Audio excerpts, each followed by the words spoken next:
You're listening to the Podcast Detroit Network.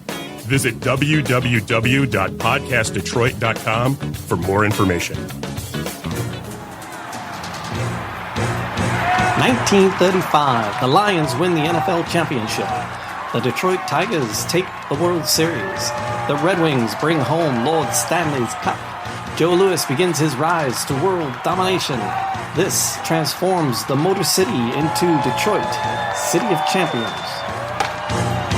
Detroit, City of Champions, the podcast. I'm Jamie Flanagan, along with...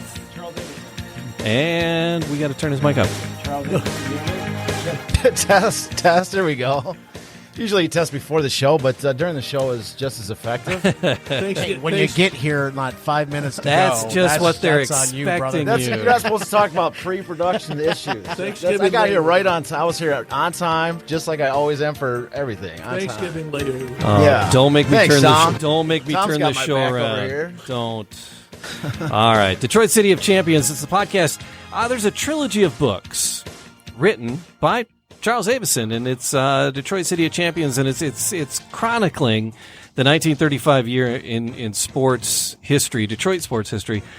Just astounding. 33 championships won, and just amazing stuff. And in his travels, Charles came across many people to help him tell this story.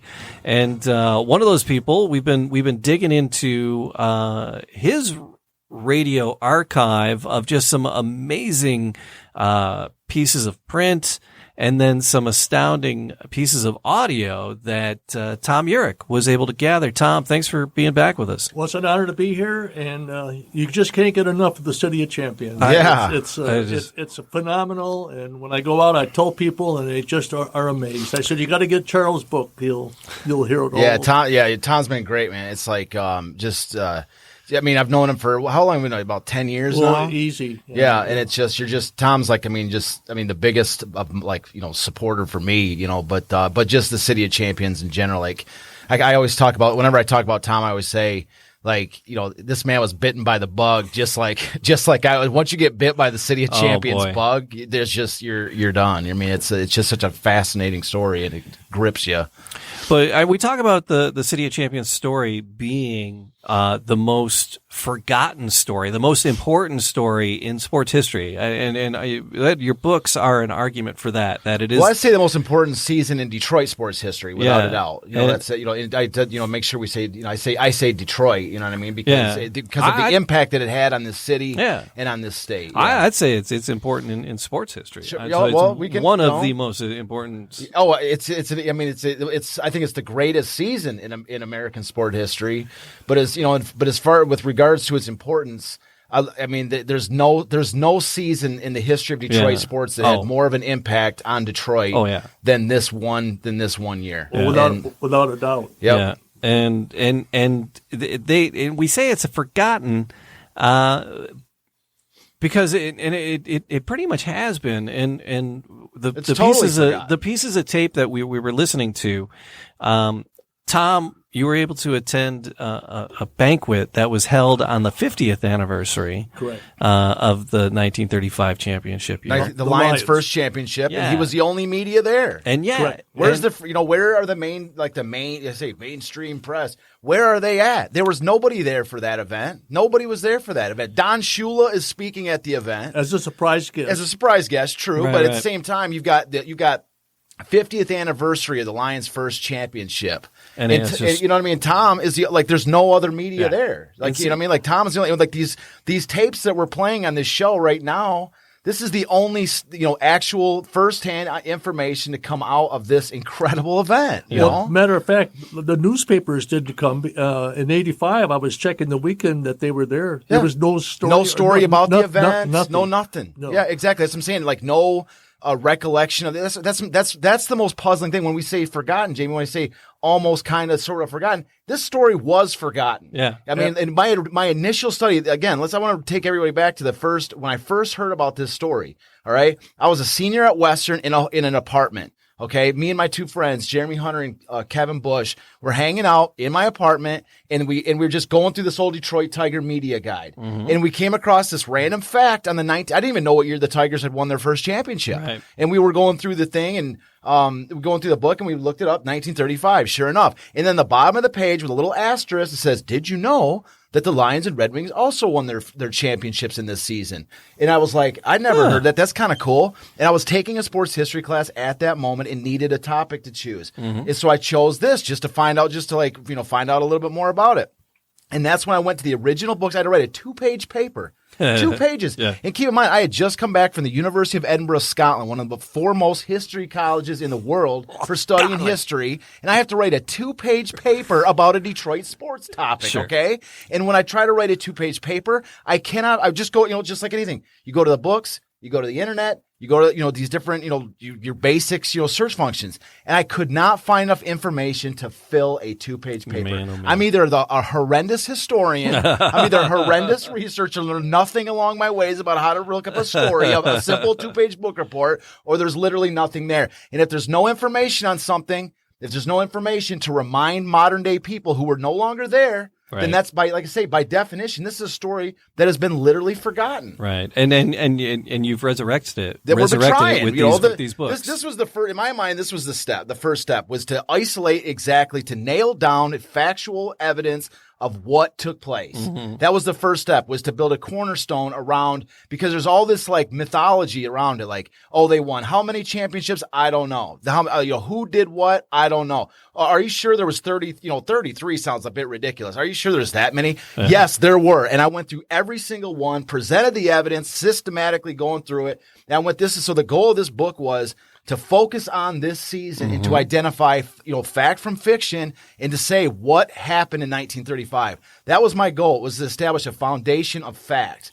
And upon that fact, now it's the job of everybody that hears this story or reads the story to others like this to help bring, to bring the story back. Now we're in the effort of bringing the story back to the modern day. And again, I point to the evidence which is in these books to say, yes, this story happened, and now it's time to bring it back, And it is great. I mean, you can scour YouTube and you'll find some clips of some vintage football, and you'll find some vintage Portsmouth clips, and you'll find some vintage Lions clips from the day. And actually, it was Tom and I were talking about this before the show. Thanksgiving is a big Detroit tradition.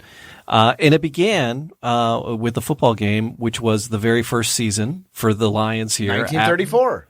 Yeah, exactly. And the first broadcast. Yeah, the first coast-to-coast broadcast. Exactly. Across the whole country. Yep, exactly. So that was pretty interesting. And then we were commenting that they finally acknowledged it, the 34 year, but they didn't mention the championship in 35. So they had a picture of the game. It's like, and the Lions lost. And it's like, but they won the next year against that same team, and then they won the championship. And that game was huge. And they left that, and they let that go. Yeah. They showed a picture of Richards on that tilt. Yeah. Did you watch the game?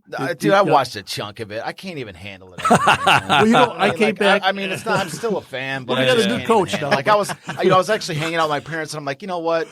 I'm good. I see it in the corner. I can see the alerts coming through my phone. I'm just happy to sit this kind of, Well, they I didn't see it. Yeah. They played the Bears this week with the new coach. But that was interesting that they finally, it's like, because with the world in the shape that it's in, with the the COVID and the lockdown, there's less fodder for the little features that they do, and so they had to scrape the barrel back to 1934. Exactly. Yeah, well, that's what I mean. It's we don't have enough. Whenever the crap to teams talk are about. doing terrible, they do it's a classic dodge where the teams, they celebrate their history when they got nothing in the present to celebrate. I mean, that's a classic, I say dodge, but that's a classic way to sell your product. And of course, they got to reach back into 1930s, the 34 Thanksgiving. Yeah. But that's what I'm saying. all of a sudden it's relevant to mention the 1934 Lions, why not go a little further? One more and year. Start talking about One more year. The entire situation. But they don't know about it, so how can they? Yeah. But they mentioned Portsmouth on the program, on They the did. broadcast. They did. Yeah. And I darn near fell off my chair. I said, hey, there we go. Everyone's Okay. I'm glad to hear that, but I'm saying, like, whenever all of a sudden it becomes relevant to talk about something like this, like you would think that they would take an advantage and say, and by the way, the very next year, like you're saying, Jamie, they won it all. It was the greatest season ever. And it was their first championship. Yeah, but the problem is, once again, this story is not in no shape. I mean, there's people that are listening to this now. There's people that we've all talked to. There's people that we've, have read the books and things like this. A very small percentage of people that didn't know previously are now know about it. But as far as a mainstream story, you will not find anyone. You will not find any mainstream, like big name Detroit sports presenter anywhere that's going to even it's going to say, did you know that that they won it all in 1935? They don't talk about it. It's not a mainstream subject, and that's what's so insane. Like, how is it not? There was an article saying our teams let us down exactly when we needed them most. And it was kind of bagging on Detroit sports right now. What do you mean? Oh, right now? Yeah, right now. Oh, okay. They're talking about our current teams because people need something uplifting. People need something to do. You can't go to the games, but you can watch them, and people need that right now. And they're saying, they're letting us down when we need them the most. And I'm like, but there's great stories out there that you guys could be telling, and you're ignoring. And the thing about these stories is, and I've said it. I mean, this is one of the main components of what I believe is the idea of history. People say life doesn't come with an instruction manual. That may be true, but that's called history. Yeah, but that's what I'm saying. History, it can be a blueprint. And a lot of people say, well, history, if you don't study history, you're doomed to repeat it. But there's also a more positive note for that, which is to say, if you learn what people did in the past, how they did it, what they did, then you can stand on their shoulders and achieve something greater than they never could have dreamed. So you can replicate their the successes of the past. Yeah. And that's what I'm saying. Like, there is so much to be learned with regards to not only how the teams won it, but the psychology of the fans and how the fans ended up playing a major role in this. Like, the fans, gave this energy, they needed something too at this time. Mm-hmm. And it was the energy, the teams fed. We talked about this, the article in the book before, where the guy, a writer from the time, actually tries to explore why they had won. Right. And he actually says it's because when these players went out there, these fans were just craving something to get excited about. So when the teams went out there and these fans are just going insane for every single success, then it lifted these players up. Like, the players could do no wrong, and we've seen that before. We've seen elements of that throughout the history of Detroit sports. 68, 84, like all these different, championships where the fans are just so engaged. Mm-hmm. They know everything about every single player. They know every idiosyncrasy that comes up. And that's one of these things that these teams tapped into. The fans of this time were absolutely just intense about every single one of these players, and it lifted them up. And you got to remember, it was a depression in those days too. Mm-hmm. Well, yeah, they're looking for something. Yeah, and that was their life soul, the sports. Well, especially when the team started playing even remotely well, just slightly well, then the fans got excited. They got something to go, get excited about, and that enthusiasm in the fans. Again, they call it the 12th man. When the fans impact the games, and they actually give credit to that in this. That these fans, like the players of this time, could do no wrong. They could do no wrong, and so I'm saying, these are the kind of components that if how the psychology of the fans can actually help impact these games. And that's what I'm saying. These are elements that are not the fact that the overall story is unknown is one thing, but the loss of the story negates all of the potential learning experiences that could be drawn from it. Right. And that's what I'm saying. It's foolish to not remember this story. Maybe one of the missing components of the current Detroit sports is to bring back this story and incorporate it into the modern day mindset, to celebrate what once was, and to bring, there's all kinds of, the older I get, man, they talk about unseen forces behind the scenes. You know what I mean? Potentially cross the boundaries of magic. There's things out there that we cannot explain. What would it mean to have this incredible story to be brought back in the spirit of this? Backing these modern day teams and such. So it can't hurt anyways. Yeah, and Tom, you were the one person listening to this voice and capturing this story. on the 50th anniversary. And otherwise, it would have just totally slipped past. It would have just been a bunch of guys having dinner at the Hilton, and that would have been that. So I was very honored. I was brought by Ed Kushner. He seated me down. He told me to come early to interview the different players. They sat at two different tables. I related that earlier in the program, and it was an honor. When I talked to those players, I wasn't even born in 35. Mm-hmm. Yeah. And I was born in 41, so I was 6 years spot. Yeah. But my father talked about them, and he talked about the City of Champions, but he didn't know who they all were. Exactly. That's what I'm trying to say is that a lot of times, the story that has been passed on to us to this day, you hear some people like, oh, yeah, usually when I'm at an art show, and I've told the story, conservatively estimated, I actually said it in my second book. I wrote that second book came out in 2013. Mm-hmm. I estimated that I'd talked to 80,000 people regarding this story. 80,000. That was a conservative estimate at that time. Yeah, and over the course of all those times, anytime the rare, like it was so rare to ever talk to anybody that had ever even heard of this story. I mean, my sign says, "Did you know?" I mean, it was almost like it was a trivia question that's what brought people in. They're going, oh, I didn't know that. And I hear that all day long. I didn't know that. It was like, I don't even know, 1 out of 40 or 1 out of 50, something like that would ever even have heard of it. And those that did, they had only heard it from like their dad or their grandpa. There was no books. They had just heard it like, oh, somebody told me that somewhere.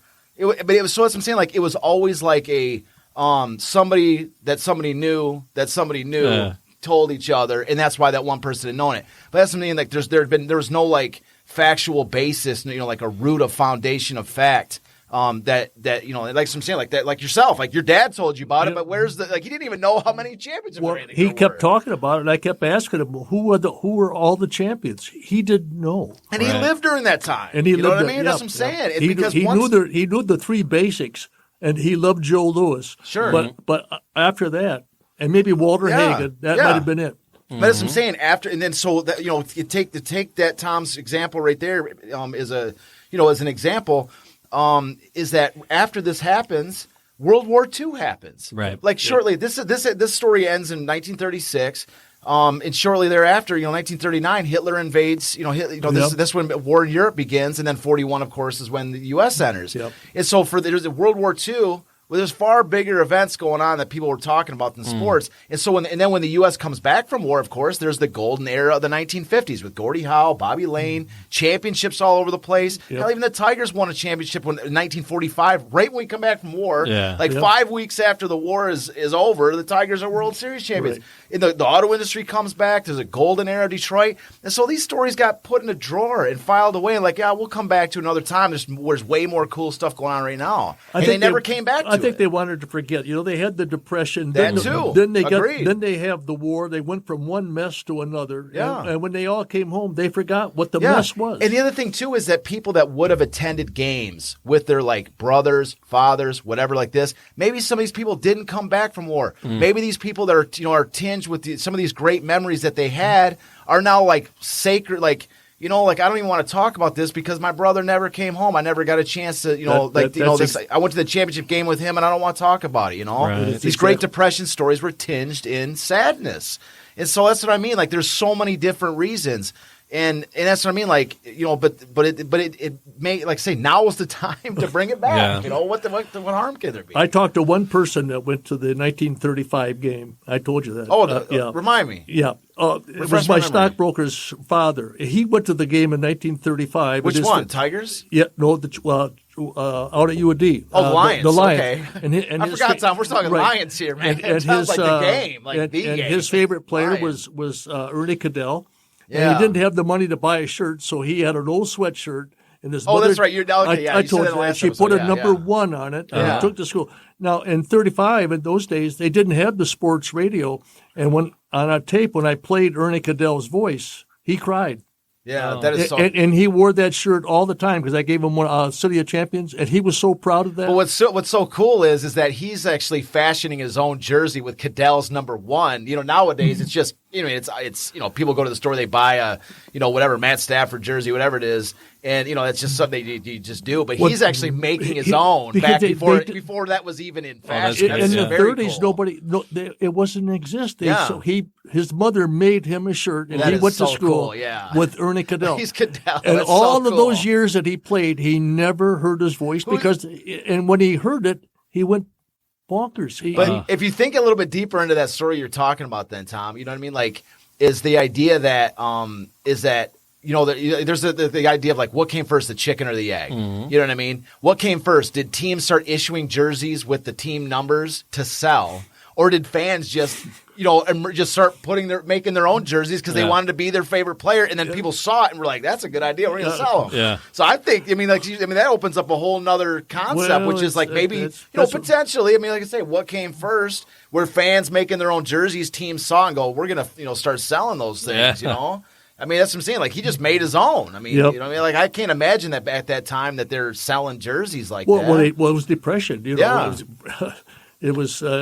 They just didn't have the sports memorabilia that they have today with all of the shirts. And, And one of the big gifts that the Lions got after the championship was that they got parkas, like team parkas, as a reward for their championship. Like, like nowadays you get these like multi-million-dollar bonuses.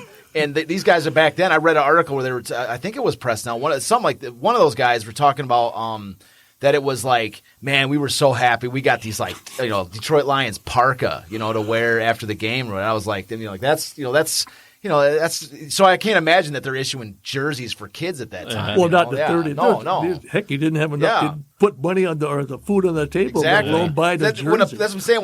When a player they get a parka for winning a championship. Curious what those parkas look like. Was they embroidered, stitched, or what? Yeah, I have a feeling it was pretty rugged. Like, your basic blue with the Lions. But my God, dude, if you had a 1935 championship Lions parka, dude. What do you Charles, want for it? I will give you. Do you know who did hear about this whole? Do you know who did hear about the City of Champions? What do you mean? Actually, Catherine Mitchell popped in. She said, "I heard it from Charles Avison." Oh, that's my sister. Yeah. Hey, Catherine. Yeah, how you doing, Catherine? It's my sister. I love her. To death. I would hope she had heard about it from you. Yeah, she heard it from me. Yeah. A lot of people heard it from me. I got, like I say, 80,000, people that I've talked to, but definitely my sister. I told my sister at some point too. She's among I counted her in the 80,000.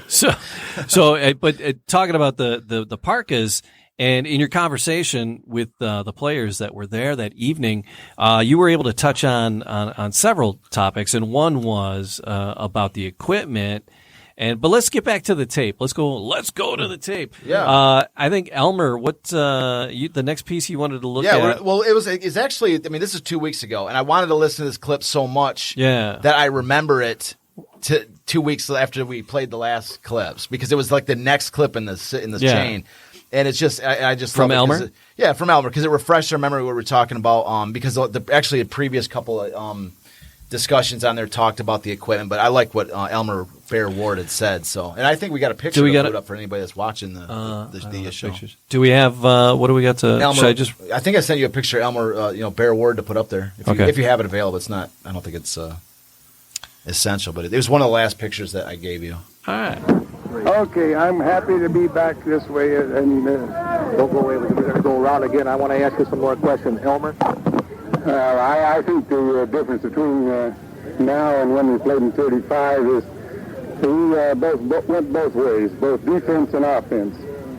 And as a center, and we used a single wing, it meant from the center position that you had to put the lead passes or line buck. The pass from center was a great deal different than it is today. In those days when we played, we never had any face masks. We used a leather helmet, and I think it was quite a bit different. I remember one thing that Popsy always said: if no one was ahead of us the third quarter, they wasn't going to beat us in the fourth, because condition was what he meant. And we used to run the sprints, and we were all in real good shape. And I think primarily that is a difference. We only had 25 men on our team, and many times we had 4 or 5 injuries, but that meant that we had to play with 17 or 18 players. I think that's a big difference from today. We run just as hard, I think, and tackle just as hard, and the rules haven't changed a great deal. So yeah, that was interesting because we pointed out that in the 1934 game, championship game, there were some rules that came into play that the 32, the the 32 Chicago Stadium. game. That's what led to a bunch of new rule changes. Yeah, there was a lot of rules that came in into because play. Of the that indoor game, yeah, because of the indoor game. Yeah, that was interesting. But from then, from 32 and 35 to 50 years later, a lot of the rules had stayed very similar. Well, those were the game. I mean, if we're going back to the 32 game, with some of the biggest rules. That almost defined modern football to this day. We're talking about the 32 game. There was the just right off the top, right off the bat, you're talking about when the main touchdown that got scored in the game was Bronco Nagurski crashing the line and jumping up, throwing a pop pass to Red Grange for the touchdown. Right.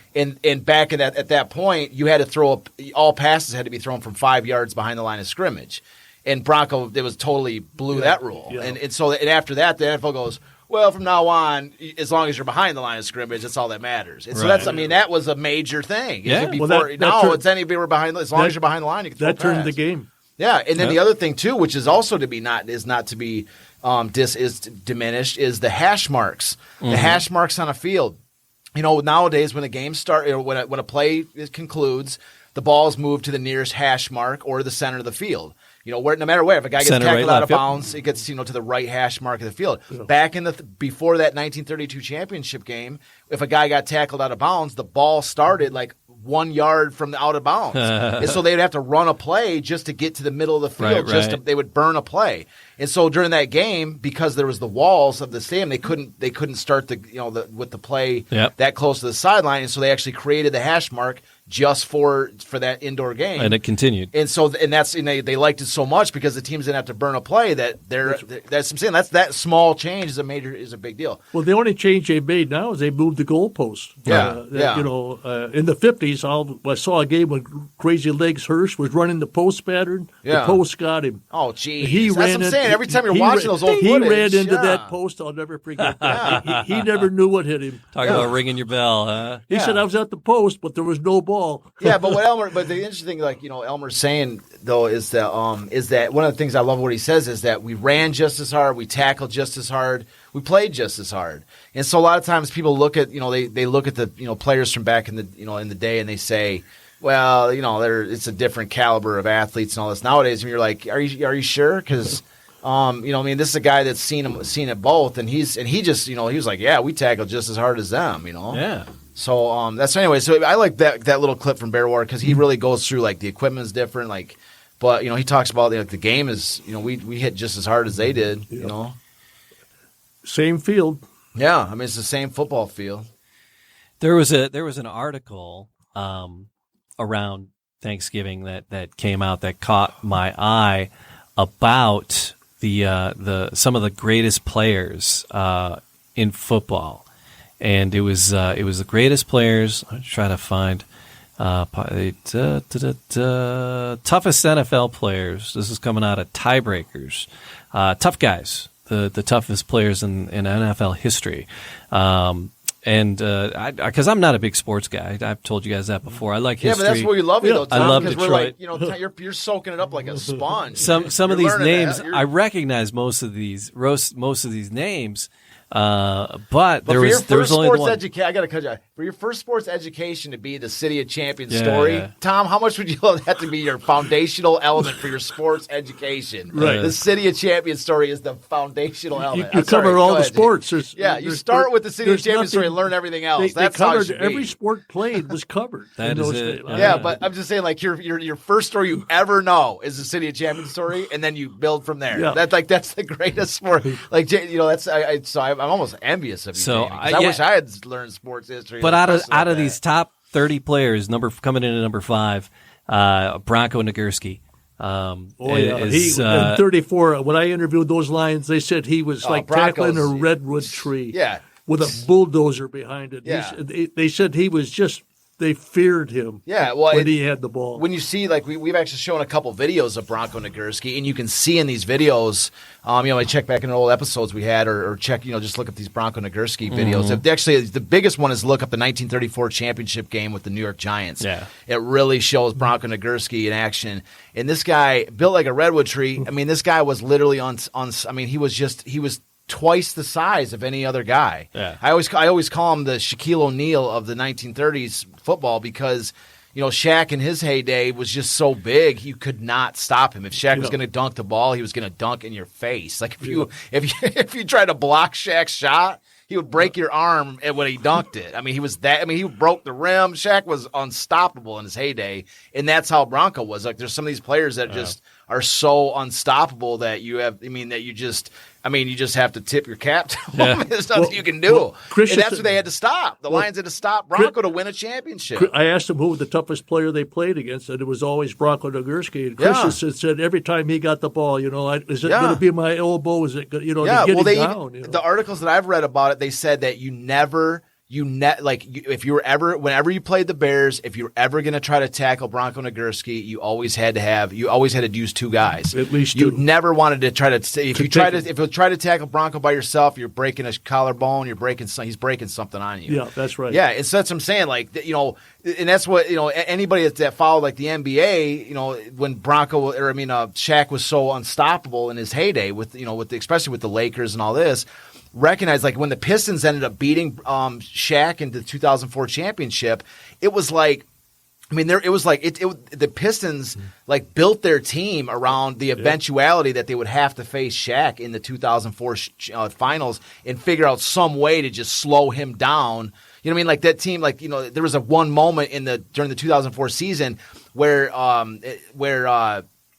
they actually, Ben Wallace blocked Shaq's shot. And that was like at that moment, anybody that was really following the Pistons were like, they can beat the Lakers. They can slow him down. They have a chance. And that's what I like to equate that with the Lions at this time because there's year after year after year, it was always the Bears finally stopping them in their tracks. The Bears were always stopping. They beat them in the first Thanksgiving game. They beat them all the way back to 1932 when they were the Portsmouth Spartans. That's right. And then all of a sudden, and then 35. They finally beat the Bears. They beat them on Thanksgiving. They tied them the game before Thanksgiving, and then they beat them on Thanksgiving. So they are finally able to overcome Bronco Nagurski. And that's what I mean. Like that story, the sort of symmetry with that. I like to equate it with the 2004 Pistons, where they were able to finally, figure out a way to at least neutralize Shaq long enough for them to use their own weapons to win. Because that's how it was. Yeah. Is that they were able to finally figure out a way to and one of the reasons when they got Chuck Bernard for the 1934 championship, 1934 season, like they got Chuck Bernard out of Michigan, was that Chuck Bernard had shown that he was able to stop Bronco by himself.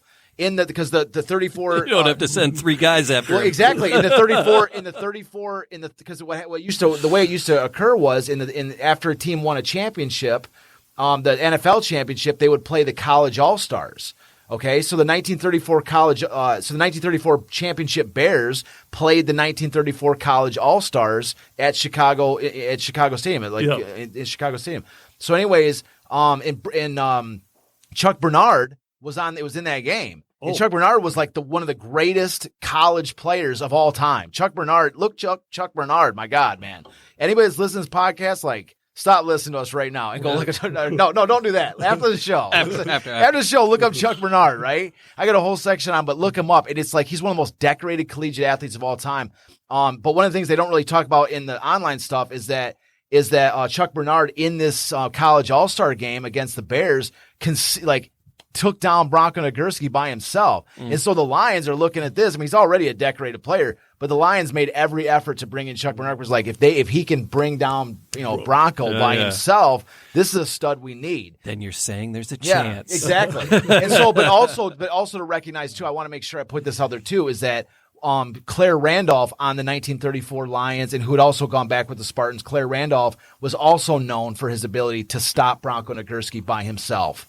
All right, so it wasn't like there was nobody that could. There was a couple guys, and I'm pretty certain that that Father Lumpkin, I didn't see it written down anywhere this, but Father Lumpkin and Ace Katowski were two tough as nails. Men too, that I have no doubt that they could take it down too. Well, we also had a guy against them stopping them either. We also had a guy named Little Chris. Yeah. So, and that's the next person you were able to talk to. Yeah. Why was he called? Who is Little Chris? Why was he called Little Chris? Well, there was Big Christensen and there was Little Christensen. I was going to wave like, call me. Nobody answer the question, but Tom's got it. Yeah, that's it. That's so they called him Little Chris. So that's and Big Chris is George Christensen, who they nicknamed Tarzan. Okay. Right. So his other nickname besides Big Chris is also Tarzan, which also ties you into why they called him Big Chris. Let's see what Christensen says here. All right, let's go. And Little Chris, by the way, is the team's best punter. Like this guy was one of the incredible. He was a blocking back punter. Yeah. He wasn't just some little miniature guy. He was a great player too. He was a blocking back and a punter. I talked to him many times.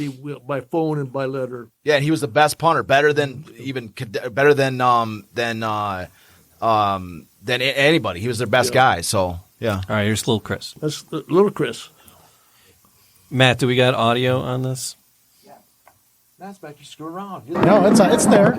I was ready for it. I know you were back. No, maybe it was me. I gotta give you a harass. I gave you some shit when you got here. Exactly. So it was me. You didn't think I love you if I didn't give you a little bit of grief every once in a while. Yeah. No, we're good. FCC. Well, I suppose if I were going to talk about the differences in the game today, I would say that in the days we played, money was not a very important thing. We played because we wanted to play. We played for the fun of the game. It was important to get a paycheck, but by no means in the magnitude that they are today. I well remember Jack Johnson, a teammate from Utah, with me. We had negotiated our original contract, and I don't know for what reason I was a back, and I had $135 a game, and Jack had $125. We went in to renegotiate our next year's contract with owner G.A. Richards. We sat down at his desk in his lush office in the Fisher Building, and he said, "Christensen, do you think you're worth more to this team than Jack Johnson?" I said, "No, sir." He said, "By God, neither do I. Jack gets a $10 raise and you stay the same." So I think our teams at that time were so molded together because we were less. We didn't have 50 players, you know. We were, 22 or 23 is all. And we were very close together. I think this bunch here at this meeting realizes so well the relationship that existed 50 years ago. I thank everybody for everything that's gone on here. I really appreciate it. Thank you. Wow. Let's see. Mahomes got $490 million, and this same player, he got a $10 raise. Yeah, but here's the thing: I do want there's same football, same true, field. but there's two things I want to point out about this. All right, is that a lot of times that the players nowadays that get all this money, a lot of times people will castigate them and say all they care about is the money. But I have this feeling that like these players that play this game, like college football and all this different stuff, there's a lot of players that don't play this game for the money. So I don't necessarily think that is like distinguishable just from the 1930s. Like, the 1930s because they got paid less, that they didn't play for the money, whereas nowadays everybody does play for the money because they get paid so much. I think that these guys, like, you know, at some point, like, money doesn't even really. I mean, it ceases to really. I mean, once you have so much of it, does it really even matter anymore? And they still keep playing. Like a guy like Tom Brady or whatever, like, still keeps on playing. His guys, I mean, if all he cares was money, like, you get your money. I mean, how many $100 million contracts you need before you're like, I got enough money to last me forever? You know, be like, no, I want one more season because I want the money. You know what I mean? Like, no, the guy's like, I'm going to play until I'm like 40. Cause you can see that he clearly understands. Until my arm falls off. Enjoys playing the game. It's pretty darn close. Yeah, but I'm saying, like, you can see that, you know, these guys, like, you know, money, they get, just because they get paid more money today, I don't necessarily think that, I mean, it's just, it was a guy I talked to today that said that, like people that, that people that develop successful businesses, just a random conversation I had with a guy in the store today. He was saying, like, you know, people that develop successful businesses, a lot of time, in most cases, it's because they really enjoy what they do. You know, it's not just because they're in it for the money. It's because, you know, the hard times of a business, you know, you're sticking it out because you believe in what you're doing, you're passionate about your thing. And so that's what I mean. The same thing with, I think a lot of times with sports, I think that modern day athletes a lot of times get get too many stones thrown at them because they're like, oh, because they get paid so much, like all they care about is the money. It takes a hell of a lot to not only just to get to the profession, to pro sports, to the major leagues and baseball, football, whatever.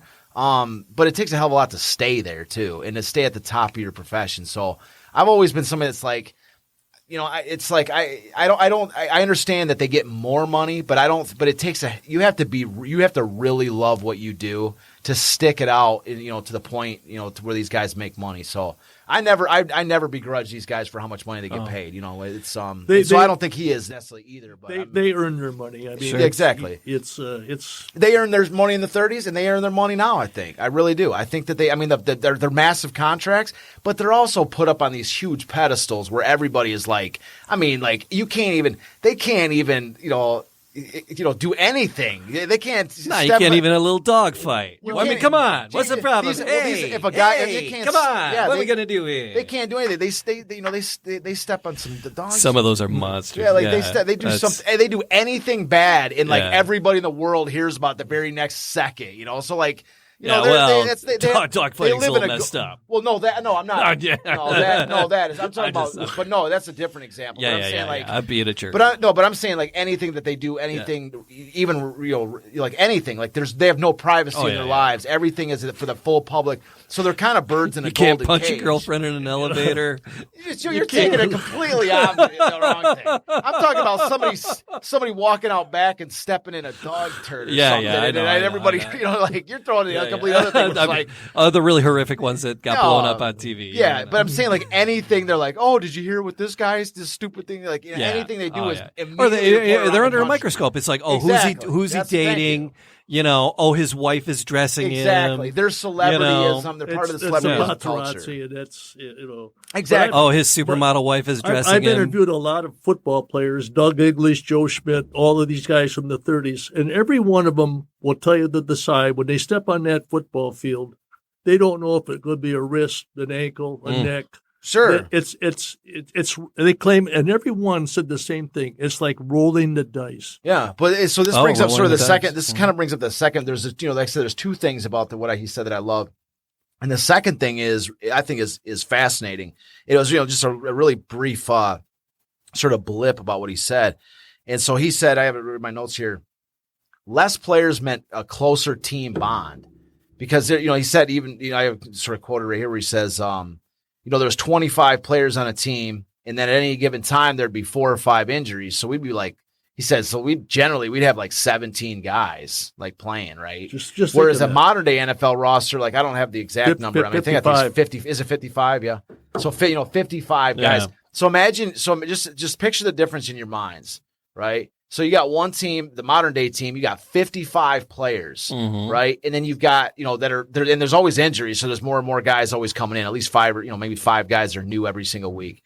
And then you've got how many trainers, how many coaches, defensive back, left defensive back coach, right side defensive back, like defensive coordinator, defensive assistant coordinator. How many expand, like every one of these NFL teams are like 100 guys in these teams.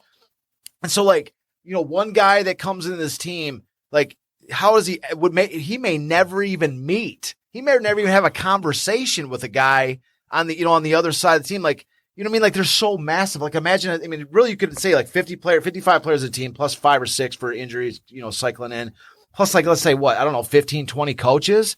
So like at minimum, you got 60, 70 people in an organization that travels around and stuff. 60, that seems like a lot of people to like really get to know. Especially in where like where there's trades and all these things that happen, in a season. And that's what I loved about what he said, which is less players meant a closer team bond. When you got 25 guys and 17 are playing on at any given time, you really get to know the person that you're playing with. You really get to know, and especially when me and Jamie, even before you joined, we're on here, Tom. We spent a great deal of time talking about about how these players really gelled with Potsy Clark, And so anyways, and that's what I'm saying. Like when you have a smaller number of guys and they're playing year after year after year with this goal of winning this championship, and they lose a couple guys and they're replaced with a couple more guys that they think are going to help them get there. You know, you have like a core group of guys. And I think that like that to me is my favorite thing about sports, is where you have this like core group of guys and they're in this, like, they're trading out pieces to figure out how this core group, with their new supporting cast, is going to make this happen. That's like my favorite sports story. And that's what this team was. Right. Absolutely. And they Dutch Clark, Presnell, all these guys, yeah. How many times had he played defense when they were short? When they were he was one of their top starters. Yeah. One of the players went down and he was going to go in. Yeah. Dutch Clark in 34, when they said Dutch Clark at the end of 1934 on offense and defense in the last few games of the year, like he should have been in a hospital bed. Like he was so mangled from all the time he played. But he was still running out there. Potsy had to run him out there against the Packers. You know what I mean? Like that's why in the 35 he had this freshman versus varsity preseason game to try to identify new talent because his starters, his core group, were so mangled going at the end of 1934. That's why they faded. Think about it. They had 7 games in a row where they were unscored upon, 10 straight wins. Yeah. 10 straight wins. And then they folded at the end of the year. They lost I think they lost their last 3 games. They were whipped. Exactly. Yeah. They were torn up. That's why 35, Potsy had to find enough new blood to augment his supporting cast. Yep. And they got to a slow start because he had to use these new guys to get him to the end of the year where his core group, we could finally unleash him, and that's what he did. And they took him all the way to the championship. And they're doing it all for $135 a game. Really, that's it. So, it's a quick a teaching job or something. I got a simple calculator, and it says the $135 in 1935 today. Is about $2,600. So, nothing. If it's a 13-game season, that's like a $30,000 salary.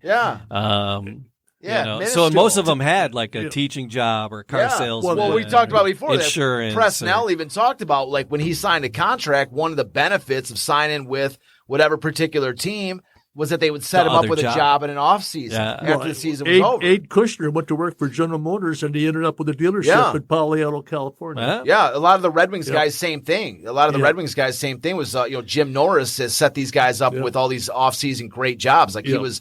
Like Normie Smith was a limo driver. He was like the driver for, I forgot which. I talked to. I can't wait till we get to the Red Wings section because I met. I know Norma Smith. Norma Smith, the daughter. Normie Smith is the goalie. His daughter is Norma Smith, and I'm friends with her. Like that's where I got a ton of my information. Was Normie Smith had the greatest newspaper Normie Smith, the goalie of the Red Wings, kept every single newspaper for his entire career. Every single newspaper clipping about the Red Wings. Wow. His entire career. She has like this encyclopedia. She let me. I came over and met her, and she's got this. She's like, yeah, come on over. So like I say, like. But she was telling me that her father was like, in the off season, his job was, he was like, I forgot which, I got to look in the book to remind me, but he had a driver, he was a driver for, some big executive for one of the auto companies. Wow. That's how he was able to, come out to Detroit. So that's why these guys, all these different athletes, they get, jobs in a lot of cases, better jobs than they would if they were just part of the, part of the random group of people looking for a random job. They get executive jobs, car dealership jobs, good spots. Well, the oldest player in the National Football League is Cy Souders, who played with the Lions, and I went to school with his daughter, and he told me that he played 2 years with the Lions. And then in the summer and the off season, he would sell cars, and he thought that selling the cars was a lot better than being slammed on that football field. Sure. And he ended up selling cars. That's probably why he's 100 years old today. Yeah. But you see what I'm saying? But at the same time, is like when you're playing a game like George Richards, who owns the Lions, right? He's one of a syndicate of 20 different owners, and these are the biggest movers and shakers in Detroit. Right. And you're playing on the team, and they're promising you, if you come to Detroit and play with this team, that you're going to be able to we're going to get you a job in the off season. Like, oh really? What job am I going to get? And they're like, the ownership of this team is 20 of the biggest movers and shakers in this city. Right. All right. So these are going to be the people that are going to we're going to find a job for you amongst one of their 20 companies. Right. So do you want to take your chances with coming and playing for the Lions in Detroit, or do you want to just line up with the other 50 people at the unemployment office that are just looking for a job, picking apples or something, Like that's what I mean. That the attraction of something like that was huge for these people at that time, they're looking for income, man. They're looking. This is a different time. The championship game in '35. Each player, the winner, the Giants were the loser, but the winner, the Lions, got $926 each, and that parka, and a parka, and a trip to Hawaii because they played a series of exhibition games. Well, I didn't know that. Yeah, I got a picture in the book that shows them they were just overpaid, weren't they? Yeah. But spoiled. But to people back in the 30s though that saw them getting all these bonuses and stuff, they're like those rich athletes, so they don't have any idea what on my plate. Us common folk have to go through. So as I say, every generation they always look back and go, they're always looking back going, oh, they didn't get paid anything. But at the time, same thing.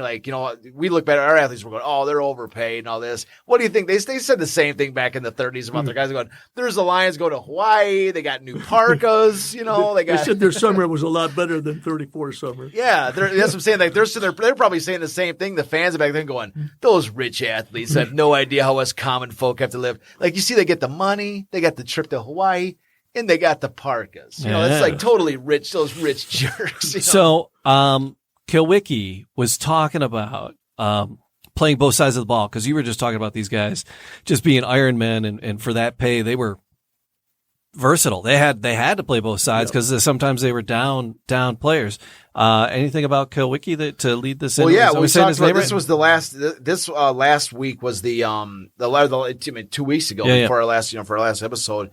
We talked about Ed Klewicki. He's the guy from Michigan State. Yeah. He was the MSU first Michigan State Spartan to play for the Lions. Of course, the first U of M player to play for the Lions was Chuck Bernard. Right. First MSU is Ed Klewicki, and we talked about him. Anybody wants to hear details on Ed Klewicki, go back to their last episode. We're not trying to we got to direct them back to our old shows. We're not going to go through Ed Klewicki again. All right. We love him to death. But here's Ed talking about playing both sides. Okay, fine. And now, Ed, your reflections? Yeah. My reflections on the biggest difference is naturally the money. However, I heard a lot of remarks about the difference in the size. Well, that was the difference in the game. Going two ways. And I would just like to see some of these people that are playing today run 3 passes and then punt and run down under a punt and then get up and get ready for that sweep that they're running in their direction, and see how much condition they have and how much they regard the size as the governing factor about how good you can do on the field. Also, I always thought, and nobody I don't think that teaches blocking will ever, or tackling, will disagree with the fact that if you're underneath, you're in a hell of a lot better position than you are above on a football field. Thank you. He, after the interview, he said that he would watch the current games today, and he would watch the defense, and the commentators would say, oh, the defense has been on there for 5 minutes, and they're exhausted, and they're going over to the sideline. He said, what a joke. He said, every time I heard that, he said, what a joke. This right here, this is one of my favorite things that in the entire interview that you had. And we're going to wrap it up with this one today. But this is one of my favorite components. I actually wish we had more time. Maybe we should start off next episode with it because this is one of my favorite favorite quotes of the entire thing. And the reason is because modern day fans, whenever we look at the 1930s, a lot of times players look at them and they say, the fans look at them, they like, look at how primitive they were. They wore the leather helmets. They look kind of smaller. I could probably wreck that guy if I was back then, right? There's just there's such a modern day arrogance versus when you look at the players of the past. They're like, oh man, those were back in the weaker, smaller, whatever days, or whatever like this. And the reason why, and that's why I love this quote right here, because what he says is he's saying everybody talks about how we would do if we played against modern day athletes. But how would they do if they played our game? Right. Where they played both ways every single down. If you were a quarterback, you had to be able to kick field goals. You had to be able to punt. You had to be able to pass, run the ball. You had to be able to do everything. Play defense, be safety, be everything. And you had to play every single down for an entire game. 60 minutes. 60 minutes every single game. Potsy Clark, so you had the one quote where Red Stacy's going, they played me 57 minutes, 58 minutes in my first 2 games, and I wanted to win that. Potsy said I'd get a hat if I played for 60 minutes. So I played, I begged Jack Johnson to leave me in there for the last 2 minutes of the third game. Never got his hat. Yeah, 60. So that's what I'm saying. So this right here, he's saying everybody says in the modern day, we might not be able to face off against a 330-pound defensive tackle. But if you took that same 330-pound defensive tackle and brought him back to the 1930s, how would he do there? Yeah. The conditioning and be able to play and he'd be function. sucking wind after 5 plays. Exactly. That's right. The very first couple of plays of the game, sure, that guy would be wrecking a wrecking ball. But after that, when he's got to go 60 minutes, you know what I mean? You hit it right there, Tom, where he says after 5 minutes, they're going, oh man, they've been on the field for a long time. Yep. 60 minutes. Yeah. It was a totally different different game back then. And that's where I love where he says, when you have to do all of these things for an entire 60 minutes games, he's like then is when you're going to find out is how much size is a governing factor of the ability and talent of a player. And that's why I love that quote. If anybody takes anything from this interview, I think that is one of the 2 signature moments of this clip of this interview. It's an honor to do it. I'm telling you, I was very fortunate. So it's you enjoyed sitting down with them guys?